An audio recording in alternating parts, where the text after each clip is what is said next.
Okay, I know it's a little late, but let's talk about Monero shooting up from like 35 bucks all the way to 95, nearly 100 bucks. And the Koreans. Yes, let's discuss about the Koreans. My name is Mike or Kubera. Welcome to the channel.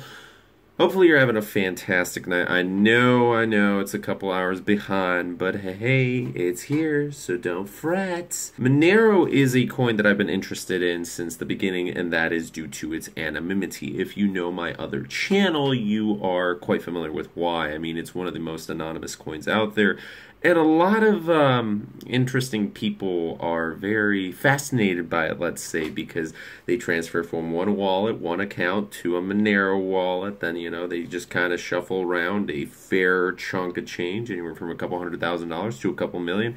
And then, boom, it disappears because you're not able to, like, I think everything is traceable that happens online to a certain extent out there. I mean, when you're talking about like the NSA and all that, yeah, it gets a little tricky, but one thing we know for certain is in the news, I mean, you just look at the way the news reports and the way the police go out and they're like, yeah, so we seized this and this amount of Bitcoin and Litecoin and Zencash and an unknown and undisclosed amount of Monero. It's just like, well, why is Monero the only one that sticks out? Like, is it the safest one? And also, I mean, just the way we look at it, it is much more safer than Bitcoin is. And, Bitcoin used to be like anonymous. People thought like, oh, okay, I just pay for whatever it is, so that's not really recommended. Through Bitcoin, no one's ever going to be able to trace it, but obviously the government and whoever else, some companies, private investigators, they will be able to look through the blockchain. Oh, Bitcoin went from this wallet to another, and then from that wallet to another, and then it was tumbled, but still you're able to trace it, especially if it's smaller amounts and there's not a lot of wallets you're dealing with, so it depends. But with Monero, the main point is it's safer and more secure, so yeah, there are a lot of interested parties in it. Unfortunately, though, due to its security and anonymity, a lot of those parties are kind of sketchy, and Monero is a sketchy coin itself, with the developers having some problems back in the day. But apart from that, it has gone up in value due to the, sorry, my chair's a little squeaky, I know. Ooh. But yeah, I kind of look like a valet. I know some of you guys are commenting some wonderful stuff. Thank you. Thank you. By the way, guys, I really do appreciate the 6,000 subscribers. It's really nice. This is going to be so lame, but yeah, we're cool for crypto. Oh gosh, okay, I'm going to stop that. Yeah. Pretty much there's an exchange called BitHub out of South Korea because, what's going up in the north. I don't think they're too much into crypto. Although it'd be cool if they made their own crypto. I'm just saying, they could make a lot of money. They could control a lot of stuff with their own servers. But then again, kind of like 99% of the country doesn't have internet. But anyways, South Korea is a little bit different. They love cryptocurrencies. They love video games. They love, I don't know, their girls are pretty cute. But Asia in general, you guys know how excited they get about cryptocurrencies. I mean, China, India, Japan, those are huge markets. People were underestimating South Korea, though, and this isn't the first time when a cryptocurrency was going to be announced on a South Korean exchange and suddenly, like, it explodes. When we would talk about Bitcoin Cash and some of these other cryptocurrencies, hey, this is normal. Whenever a new exchange, even before they list, when they announce or there's a little competition, what an exchange usually does is they go on Twitter or other forums and they ask their followers, the people, the clients, and they're like, hey, vote for which cryptocurrency you want to see next. And people are like, oh, well, let's do this one or that one. And then they have different rounds. So sometimes cryptocurrencies fight against each other. And just the fight itself kind of boosts the price because there's excitement. There's a chance that it can get listed on an exchange. Just that chance causes the volume to rise up, especially if it's a small coin. And Steam had those little things I remember back in the day. Anyways, so Monero is going to be listed on a South Korean exchange, which means there's more people who are going to get involved in it, and more people equals more momentum, more volume, which causes the price to increase because more people want to buy it, and then hopefully they want to hold it. Monero has been surfing in and out of the top 10s. Currently, it fell down from 95 to $73, but hey, it has a dip, of course. After something rises like crazy, it'll fall down a little bit because people who were holding on to it for quite a while and suddenly profited, they're like, oh, I'm out, I'm done, buying those Lamborghinis. The highest amount of trading for Monero was done on Poloniex, which CoinMarketCap indicates that about 41% of that was coming straight from Polo. Which, by the way, if you're using Polo, I would be careful with that. I'm not saying it's the worst exchange out there. However, it's definitely not the best. And I do not recommend any exchanges currently. I will not recommend something, hopefully, for quite a while, unless there's some new one that I'll have to do research on anyways. But still, the one I personally use is Bitrex. However, Bitrex isn't perfect, but at least they care a tiny bit more than Poloniex, which I still don't understand why so many people use Poloniex, because I got my money out of there.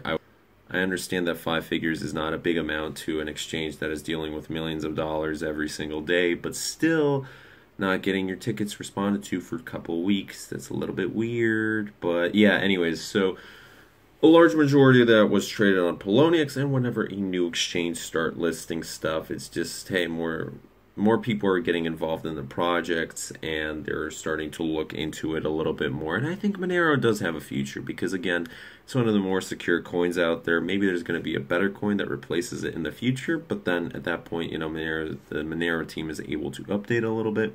They are one of the highest coins up there, so it would take quite a bit for them to drop, and especially with this latest price increase and more volume out there, that means more customers.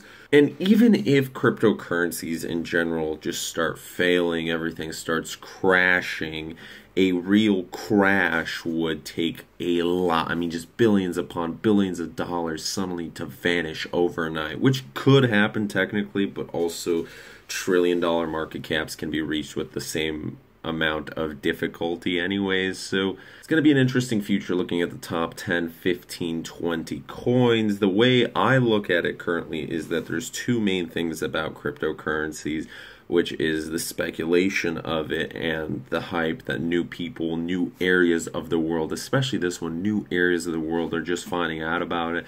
There's new markets that are evolving. You just look at where I'm at currently, Poland, there's still a very, very small market. And as more people are finding out, there's more investment capital that come in, and, of course, the people who are holding on to it are going to make their money, and they're going to try and invite more people. It's just this endless cycle. Well, it's not endless, but it goes on for quite a little bit. I think even if everything was to crash, we still have quite a bit of a journey to go, which means a lot more money is to be made. So the best thing you can look at is at the top 10, 15, 20 coins at the moment.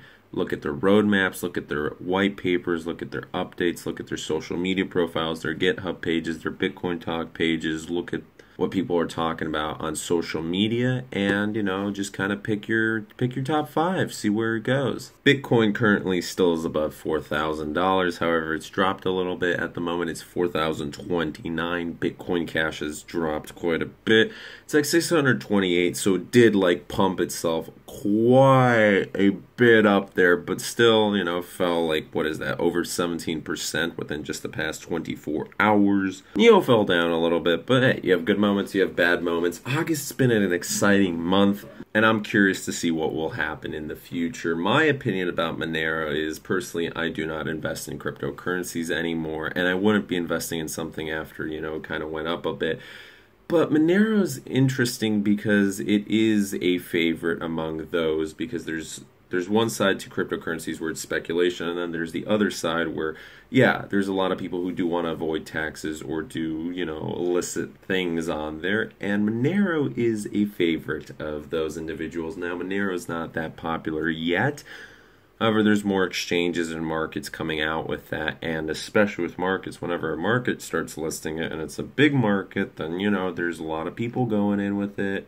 It's interesting to look at the numbers. There's 15 million, yeah, that's right, 15 million, just a little bit under 15 million Monero, and it's totaling up to 1.1 plus billion dollars. That is, wow, that's a lot of money. Market caps, oh my goodness, it's rised quite a bit. the past 24 hours have had over $8 billion in volume, and the market cap of all cryptocurrencies is $145 billion. Excited to see that $1 trillion market cap one of these days. The channel is improving and we're progressing, and I'm excited to start my own little ICO. Totally. By the way, I keep getting like flooded with ICOs emailing me. Most of you, I do see your emails and I'm not going to respond because I just see that your company is just, oh my goodness, why would you even do that? Why waste your time? But for those who are actually serious and you do link me a lot of stuff, hey, that's cool. Just remember, guys, I haven't promoted any ICOs or weird projects yet. And if I ever will promote something, I will do my research on it because I actually care about like my reputation. So yeah, I'm just saying, I'm getting a lot of weird spam emails. It's like, why? I don't understand. You guys don't watch my videos or something. Oh yeah, that's right, because you just see the title and you're like, boom, email. By the way, I am working with Guy, if you're watching this. Yeah. Tell me what you guys think about this intro. So this is just like a test intro, but we will get that intro and outro soon, kids. So yeah, peace.